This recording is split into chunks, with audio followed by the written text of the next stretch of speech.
Well, welcome back, my friends, to another rousing rendition. Choir Boys Outdoors. Very special rendition. Now, usually Very special. very special. Usually I introduce them, but they got about 27 channels. So we're going to do that after the intro. Guys, listen to me. These guys are awesome. I've talked to you guys more this time, I think, than I ever have. My man taped me up, sent me to the hospital. My man helped me set my tent up. Good dudes, man. Listen, there was a time in this country where 22 vets a day took their own lives. Now, we know that the number's between 15 and 29. You say, Scab, you say it all the time. I'm going to say it till I'm dead or it's zero. That's why on our channel we focus on the number zero, because anything over that is unacceptable and should never happen. All it means is this, guys. Vets, we love you. Man, you have a place here. We're back to blue over here. We support Leo. Now listen, that one, that gets some people, and I understand it. It's a personal choice that I make. My kid's going to be a cop about an hour north from here, but even if he wasn't, it's a choice I make. Are they all good? No. Are they all bad? No. How do you do it, Scab? Well, we don't break the damn law or try not to. If we do, because I have, we accept responsibility, and we don't tell. Stitches get stitched. Finally, if you're an addict, never quit quitting. So the easiest way to do this, guys, introduce yourself. I'm JJ with Fuel the Fires, and this is Mike Simmons with Fuel the Fires. But you're also Homemade Actual. Right. I also have TikTok and YouTube. It's under Homemade Actual and Homemade Self-Reliance. So basically just teaching you how to take what you have and get what you need when you can't get things off the shelf. And then I also film with Survival Dispatch, and I film with Wazoo as well. And today I'm filming with you. That's it. So now do you have your channel? Do you have a channel, or do you have any time for a channel? Yes, I've got my personal channel, which is JJ Morris. Okay. You can look that up. And then we've got the Fuel the Fires channel, and both of those are on YouTube. And then our big premiere channel is on TikTok. Okay. You should definitely check us out there because there's a lot of information that we have online. As far as a blanket term of self-reliance goes, we've got close to 300,000 followers that are on TikTok. So go check us out on TikTok because there's a lot of really good info there for you. Now, real, these guys are teachers. Fuel the Fires is plural.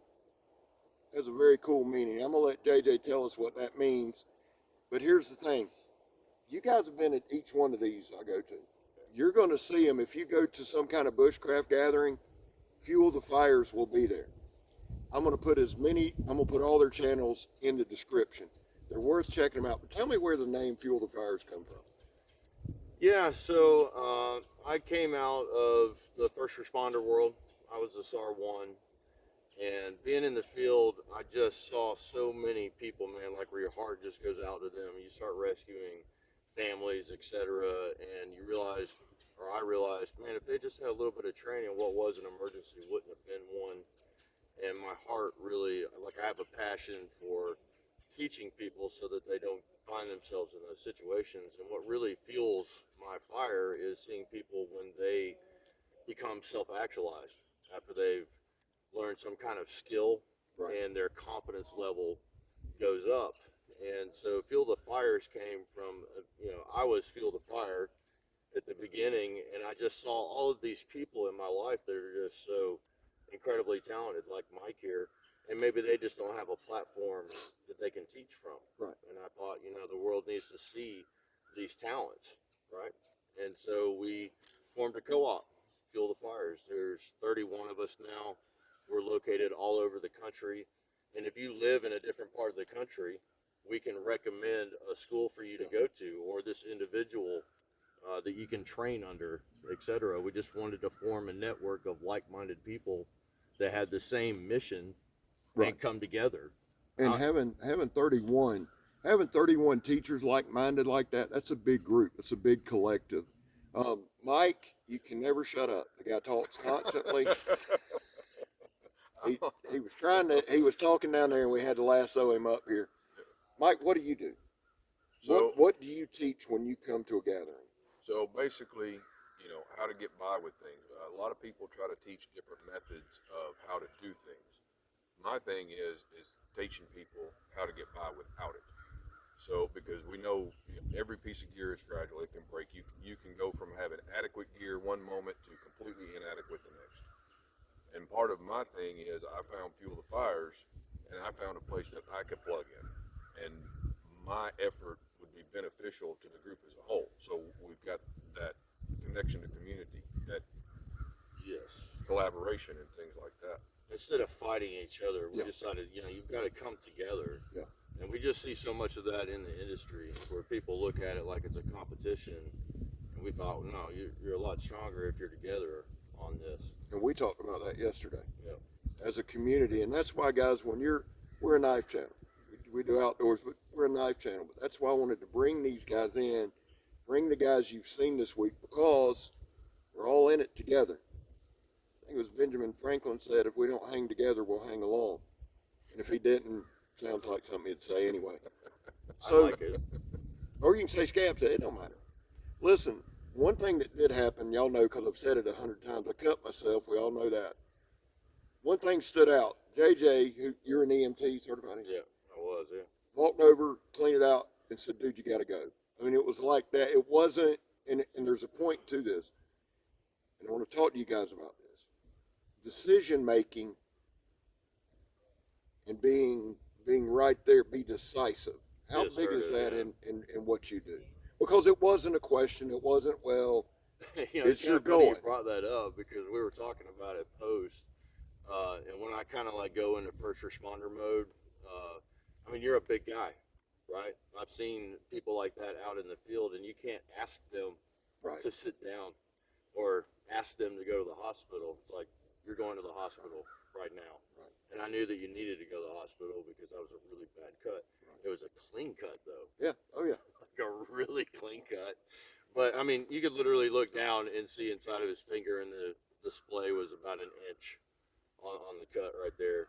And, I mean, I've got to say, like, as a patient or whatever, you responded very well. Right. Well, thank you. To it. I've done it once or twice. And I just saw them kind of fumbling about and everything, and I saw you looking around, and that's when I said, hey, I was a EMT.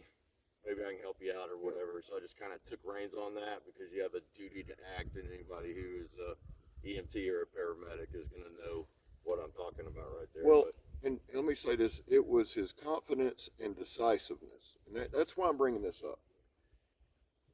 If you're in a survival situation, you either plan very poorly or factors outside of your control have happened. Natural disaster. The decisiveness there, because I would have farted around. Megatron, everybody knows Megatron's a radiation therapist in heck, health. he was making videos. Yeah, we did a video or two. But it was JJ being decisive because I knew the guy knew what he was talking about. And you know, y'all know, there are certain things you look at and you go, I got to go. You don't let arrogance stand in the way. That could be a problem. But tell me now, let's take that and let's go into the woods. How important is being decisive, being clear on what you're doing? And we're going to talk about another factor in just a minute. But how important is that step when you're, okay, this has happened now? Well, the biggest thing, it's proven statistically, like being from a special operations team, everything we did was based on numbers 100%. And it is proven 100%. The first few moments of a disaster, the decisions that you make greatly affect the outcome of that scenario. So the first thing we tell people is you've got to stop, you've got to think, you've got to observe, and you've got to make a plan. And a lot of times you have to make these decisions on the fly.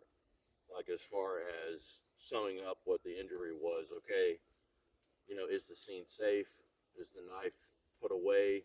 Right, do you have your PPE? What kind of resources do we have available? I got to make a transport decision, etc. All these things come with experience. And I think that's what we're trying to tell you is you need to train.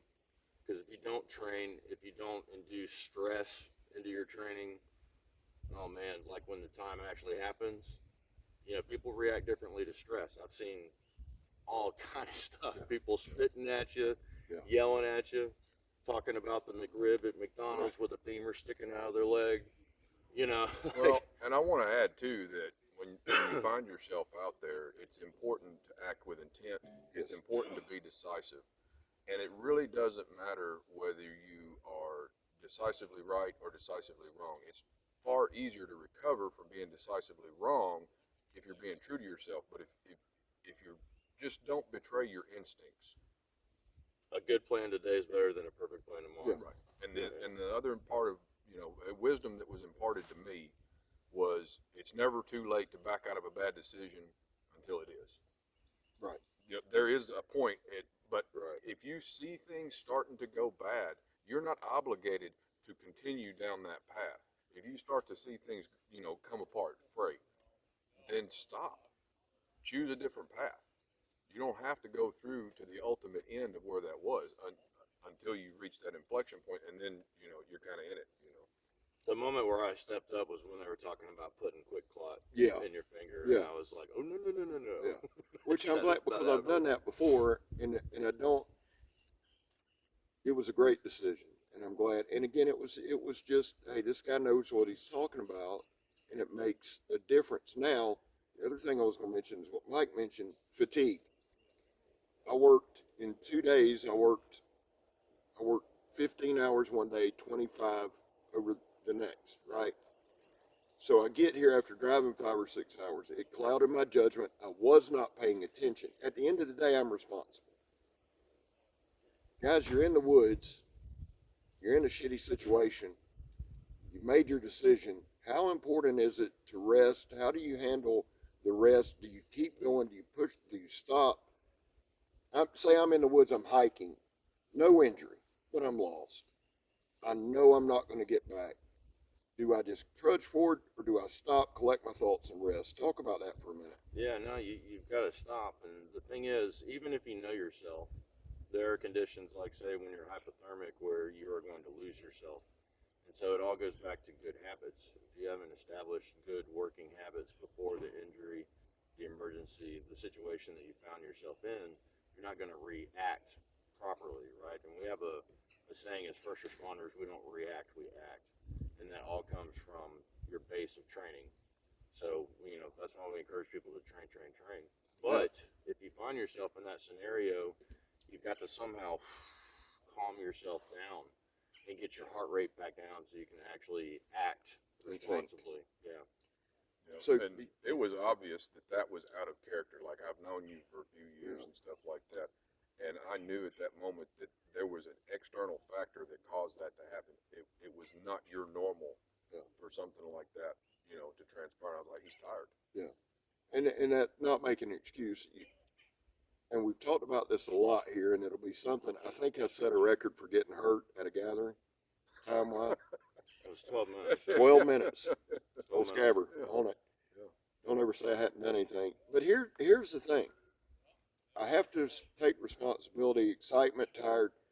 What I want to do and what we want to do moving forward, and I want you guys, now, do you have instructional videos on your channels? Yeah. Okay. Well, some people just film a bit, but you have actual tutorials. Yeah, there is a ton of, everything from wild medicinals and edibles to sear stuff to Knot tying, weapons training, buckskin, hide tanning, how to use an axe properly, gray man theory, anything having to do with self-reliance. Yeah. Check these guys out, man. And listen, they don't just talk about it. They were down there carving damn spoons. I think I got a short of it. They know what they're doing. We didn't have spoons. They didn't have spoons, so we they ended up made with it. one. Ruben, the bamboo guy, brought a bunch of bamboo. But the truth is this: there are people who talk it, and there are people who live it. And I'm saying it for this reason. Somebody in the comments says, "Gav, I know all that already." Great, and that's awesome. You have a responsibility to share it with somebody else. And that's what draws me to these guys. I walked up here this morning to talk to them because they have a heart for people. Right. Yeah. We'd all be, if we wanted to be famous, we'd be doing something different. I promise you. These guys have a genuine heart, a genuine passion, a genuine concern for people. They take their time, they take their money, and they put rubber to the road. Guys, I appreciate you. I'm going to let y'all give us some final thoughts and we'll get out of here. Well, to sum it up, we're really all about empowering people and encouraging you and helping you find that within yourself that you didn't think was there. And we love to see when people succeed. We don't want to leave a brother in the dark. If we know something, like you say, we have kind of an obligation to share what we know and not let them stumble and trip over the same things that we did. That's right. So, Yeah, there's just, I mean, the way I see it, there is no John McClane in survival. Like, you need your community. And this is what we are trying to do, is we're trying to build a community, work together. I mean, you just have that many more resources at your disposal anywhere you go, right? And this is a big continent. There's a lot of tools in the places toolbox. that we could be, because we're always, you know, we're constantly like out of town, you know, teaching at expos or at events, you know, putting on our own events, etc. What's y'all's next one? We're headed to Georgia Bushcraft after this. Okay, and you'll be there. November 4th, 5th, and 6th, I think it Yeah. is. Georgia Bushcraft. But listen, guys, look these guys up. Check them out. Now, you teach classes there, right? Yeah, and we also teach, you know, in-person classes too with Field of Fires. If you go to www.fieldoffires.com, you can get our class schedule, and you can also read about some of the instructors that are in Field of Fires as well. I'll put that in the description as well. The thing is this, guys, Blackie's Gathering or Blackie's Camp Out, and we've talked about this some, is more of a decompression. Thank God. Yeah, I mean, because JJ was saying they'll teach 7 and 8 classes, not to mention you have people a piece, Yeah. and you got all these guys putting out all that. It wears on you, it tires you. So when we come here, I'm very thankful that y'all did this. I really It's appreciate our pleasure, it. man. Yeah, Yeah. Well, listen, I'm Scab. You're not. We're gone, son. Love y'all. See y'all. Hey. We out. Anyway,